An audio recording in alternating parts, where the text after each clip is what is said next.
ચોમાસું શરૂ થાય તે પહેલા જ મોતના સિલસિલાનો પ્રારંભ થઈ ચૂક્યો છે। નમસ્કાર દર્શક મિત્રો, તમે જોઈ રહ્યા છો સાયકલ મીડિયા સંચાલિત ઝટપટ ન્યૂઝ અને નવસારી લાઈવ।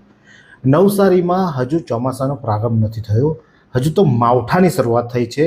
વરસાદની આગાહી કરવામાં આવી છે, ત્યારે ગઈકાલે એક માવઠું થયું હતું અને એ માવઠામાં એક વ્યક્તિએ પોતાનો જીવ ગુમાવવાનો વારો આવ્યો છે। નવસારીના શાંતાદેવી રોડ વિસ્તારની વાત છે કે નવસારીના શાંતાદેવી રોડ વિસ્તારમાં ગોકુળ નિવાસ એપાર્ટમેન્ટ આવ્યું છે, જે હિમાલય કોમ્પ્લેક્સની બાજુમાં છે। અને આ ગોકુળ કોમ્પ્લેક્સ જે આવ્યું, ગોકુળ નિવાસ જે આવી છે એપાર્ટમેન્ટ, ત્યાં એકલા રહેતા એક વ્યક્તિ રાત્રે પોતાના ઘરમાં સૂતા હતા અને ત્યારબાદ બીજા દિવસે સવારે તેમના ભાઈ તેમને મળવા ગયા, ત્યારે ધર્મેશભાઈ ભાવસાર નામના જે વ્યક્તિ છે, આધેડ છે, તેમનું મોત નીપજ્યું હતું। કારણ હતું કે જર્જરિત ઇમારત હતી અને જર્જરિત ઇમારતનો સ્લેબનો ભાગ તૂટીને જે ધર્મેશભાઈ સૂઈ રહ્યા હતા પથારીમાં, એમના પર પડ્યો હતો અને તેમનું પ્રાણ પંખેડું ઉડી જવા પામ્યું હતું। આ ઘટના બન્યા બાદ બીજા દિવસે સવારે જ્યારે તેમના ભાઈ ત્યાં પહોંચ્યા હતા અને તેમના ભાઈએ પોતાના ભાઈ પર આ રીતે સ્લેબ પડેલો જોયો, તાત્કાલિક તેમને નવસારી ફાયરની ટીમને જાણ કરી હતી।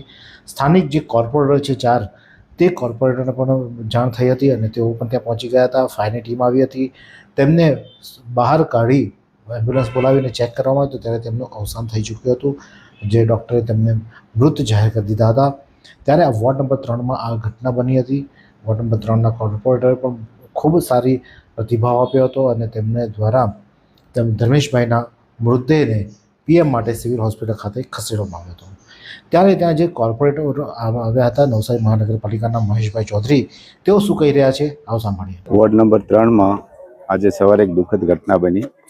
કાલે ધર્મેશભાઈ ભાવસાર એમના ભાઈના કહેવા પ્રમાણે કાલે રાતે એમને જમાડીને સુવાડી દીધેલા, પણ રાતે સ્લેબ પડવાના કારણે એમ મૃત્યુ જાહેર થયા છે। સવારે અમને તાત્કાલિક જાણ કરતા અમારા 4 કોર્પોરેટર અમે તાત્કાલિક અહીંયા ઘટના સ્થળે આવી અને ફાયર બ્રિગેડર, પોલીસ અને એમ્બ્યુલન્સને જાણ કરી, ડૉક્ટરની ટીમ પણ આવી, પણ મૃત જાહેર થઈ ગયા છે।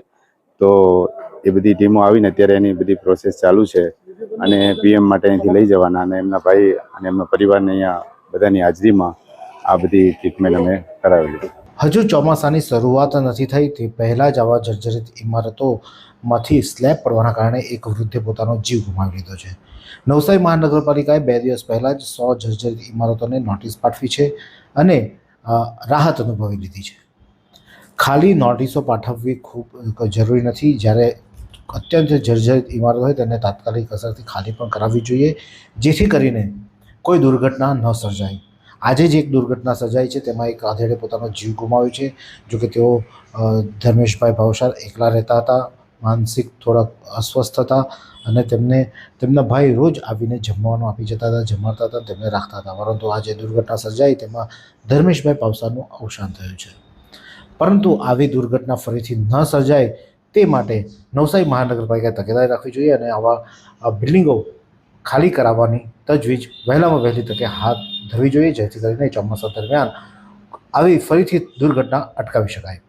આ જ પ્રકારના અવનવા સમાચાર માટે જોતા રહો સાયકલ મીડિયા સંચાલિત ઝટપટ ન્યૂઝ અને નવસારી। શું તમે શરીરના સાંધાના દુખાવાથી પીડાઈ રહ્યા છો કે પછી તમે કોઈ સ્પોર્ટ્સ ઇન્જરીથી પીડાઈ રહ્યા છો? લકવાની બીમારી બાદની પીડા સહન કરી રહ્યા છો? શું તમને સ્પાઇનલ પ્રોબ્લેમ છે? તો આ તમામ દુખાવાને હવે બાય બાય કરી દો, કારણ કે માસ્ટર ડિગ્રી ધરાવતા ખૂબ જ અનુભવી ફિઝિયોથેરાપિસ્ટ ડૉક્ટર અમિત પટેલ પાસે તમે આ તમામ સમસ્યાઓનું સચોટ નિદાન કરાવી ફરીથી નોર્મલ જિંદગી જીવી શકો છો। તો સરનામું નોંધી લો, comprehensive care centre, DD street, library પાસે, અનુરાગ સારીઝની લાઇનમાં, નવસારી।